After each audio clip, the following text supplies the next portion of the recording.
मित्र रहा करते थे। उनमें बहुत ही गहरी मित्रता थी। कल्लू बहुत ही धूर्त और कपटी था, जबकि टूनी बहुत ही सीधी और भोली थी।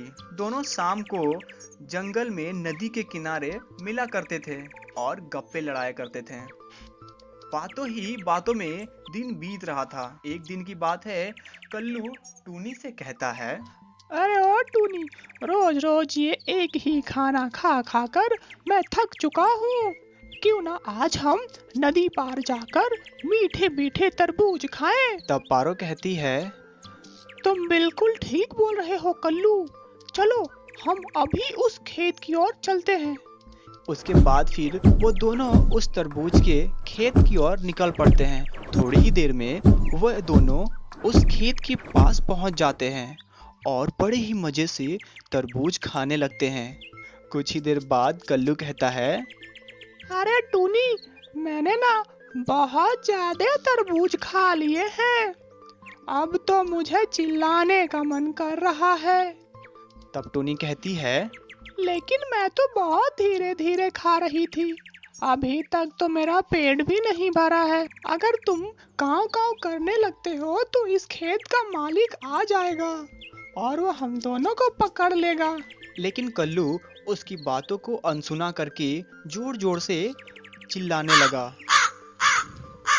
तभी उस खेत का मालिक उनकी आवाज सुनकर वहां आ गया। उसके हाथ में धारदार हथियार देखकर बेचारी टूनी मानो तो घबरा सी गई। वो वहीं बेहोश हो जाती है, लेकिन कल्लू वहां से किसी न किसी तरह निकल जाता है। थोड़ी देर बाद जब उसे होश आता है, तब वो देखती है कि वो एक पिंजड़े में कैद है और वहां चील तलवार लिए खड़ा है। उसे देखकर टूनी डर जाती है। तभी वह सुनती है कि तुम्हारी हिम्मत कैसे हुई मेरे खेत के फलों को छूने का? अब तो तुम्हें सजा जरूर मिलेगी, बराबर मिलेगी। तब डरते डरते टूनी कहती है, देखिए देखिए राक्षस जी, वो मैंने जानबूझकर ऐसा नहीं की। प्लीज मुझे छोड़ दीजिए, मैं दोबारा आपके खेत में कभी नहीं आऊंगी। तब चील कहता है, दोबारा तो तुम तब आओगे ना जब तुम यहाँ से जिंदा जाओगी। तुम्हारी तो यह आज अंतिम दिन है। आज तो तुम मरने वाली हो। तुम आज बचकर मुझसे नहीं जा पाओगी। तब गिड़गिड़ाते हुए टूनी कहती है, बस इस बार मुझे माफ कर दीजिए, मैं दोबारा सचमुच इधर नहीं आऊंगी।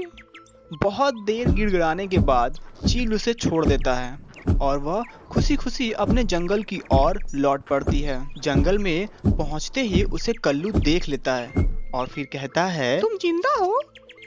क्या उस चील ने तुम्हें जिंदा छोड़ दिया? तब टूनी कहती है, हाँ, उसने ना मुझे जिंदा छोड़ दिया और अब ढेर सारे फल भी दिए खाने के लिए।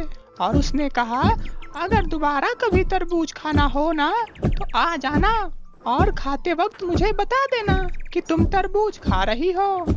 ये बात सुनकर कल्लू काफी प्रसन्न हो जाता है और उसी वक्त सीधे उस खेत की ओर निकल पड़ता है।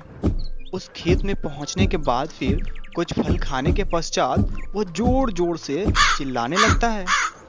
उसकी आवाज सुनकर चील वहां पुनः आ जाता है और कल्लू को फल खाता हुआ देखकर आग बबूला हो जाता है और फिर वो कहता है, तेरी इतनी हिम्मत कि तू मेरे खेतों का फल खाएगा? तब कल्लू कहता है, इतना गुस्सा काहे कर रहे हो बे? तुमने ही तो कहा था कि तुम्हारा फल कोई भी खा सकता है। तब चील कहता है, ठीक है, चलो मेरे साथ आओ, मैं तुम्हें और भी अच्छे अच्छे तरबूज खिलाऊंगा। उसके बाद फिर कौवे से कहता है कि तुम इस पिंजरे में चले जाओ, मैं तुम्हें रोज मीठे मीठे तरबूज लाकर दूंगा। उसके बाद फिर कल्लू पिंजरे में चला जाता है और तब चील कहता है, अब तुम जिंदगी भर इसी पिंजरे में बंद रहोगे। और इस तरह से कल्लू जिंदगी भर उस पिंजरे में बंद रह जाता है।